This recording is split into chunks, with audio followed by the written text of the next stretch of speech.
Ketahuilah teman-teman bahwasanya sesuatu yang mendorong saya menulis kitab ini itu apa? Menulis kitab syarah ini itu apa?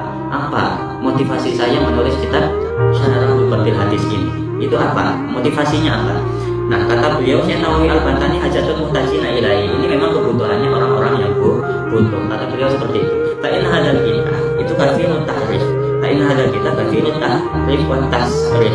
Li adami syarhi alaihi. Karena apa? Kata Syekh Nawawi Al-Bantani, matan Lubabil Hadis ini itu banyak penyelewengan, banyak tahrifnya, ya, banyak orang yang menyalahgunakannya. Contohnya seperti apa misalnya? Ya, banyak yang mencacat bahwasanya hadis ini itu hadis dhaif, ini nggak ada dasarnya. Banyak yang mencacat seperti itu, terjadi penyelewengan di mana-mana. Hanya karena hadisnya itu memiliki status hadis dhaif, itu sehingga banyak ulama-ulama itu yang mencaci, ya, mendiskreditkan bahwasanya Lubabil Hadis ini kitab hadis yang tidak ada dasarnya, hadis-hadis yang tidak ada dasarnya, hadis-hadis palsu, hadis-hadis dhaif gitu. Nah, itu banyak penyelewengan seperti itu. Ya, di samping itu kata beliau Syekh Nawawi Al-Bantani wa ma'adzalik katsura tadawulun nasi min ahli Jawa alaihi. Di samping itu saya menulis syarah, ya, syarah Lubabil Hadis ini karena apa? Banyak dari penduduk Jawa, masyarakat Jawa itu mengedarkan, ya, mengkaji kitab ini, seperti kitab Lubabil Hadis ini, kitab hadis ini. Makanya saya termotivasi untuk menulis penjelasan daripada matan Lubabil Hadis karyanya Jalaluddin Asyuti itu kata Syekh Nawawi Al-Bantani, ya. Alasannya, motivasinya seperti itu. Dan juga apa kata beliau, wa inilah ajin nuskhatan sawiyatan fihi walam aktir ala tasyihi wastifai muradil husuli illa anna ba'da syarh ahwanu min ba'dil.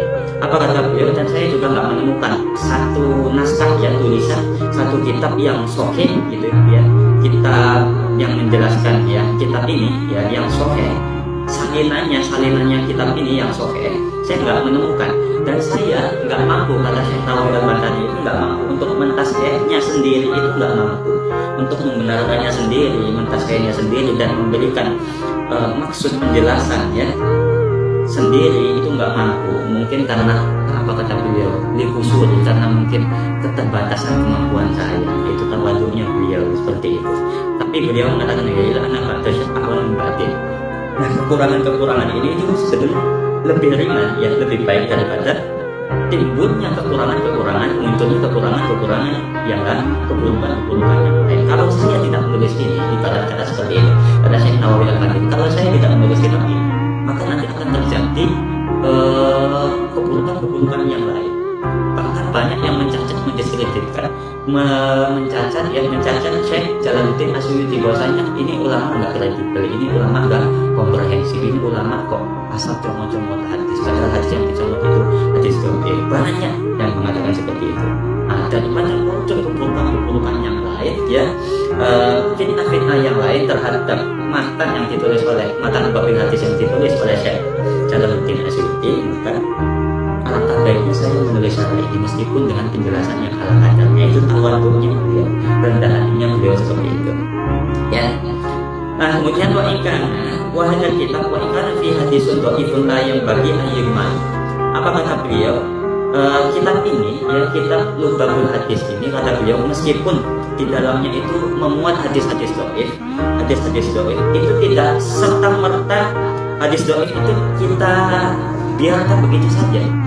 Tidak serta-merta kita biarkan hadis dhaif itu nggak kita pakai, nggak gitu. Caranya nggak seperti itu, ya. Itu kata Syekh Nawawi. Kenapa demikian? Bi'anal hadis dhaif yu'malu bihi fi fadailil a'mal. Apa kata beliau? Karena semuanya hadis dhaif itu bisa diamalkan, bisa digunakan di dalam ranah fadailul a'mal, keutamaan di mana kita mengamalkan amalan-amalan yang utama itu boleh, ya, kita mengamalkan dengan amalan yang ada di dalam hadis dhaif. Boleh kita mengamalkan hadis dhaif, itu boleh, kata Syekh Nawawi Al-Bantani. Maka kata Syekh Nawawi Al-Bantani itu nggak boleh hadis dhaif itu kita biarkan begitu saja, ya. Nah, kebanyakan ulama-ulama yang mencacat itu kan mengatakan bahwasanya hadis dhaif itu, ya, ulama yang menulis hadis dhaif di dalam kitabnya, ya, berarti ulama yang kurang kredibel, ya, kurang top lah bahasanya, ulama-ulama cupu bahasanya, begitu, ulama-ulama kurang top. Kalau masih memasukkan hadis dhaif, kenapa nggak yang sahih aja, yang hasan saja, harusnya hadis dhaif itu nggak dimasukkan. Nggak begitu kan usul kata saya. Kalau yang bataan itu nggak begitu. Ya, hadis dhaif itu tetap bisa diamalkan dalam pada ilmu amal. Kita melakukan kebaikan dengan hadis dhaif itu diperbolehkan. Itu kata Syekh Nawawi.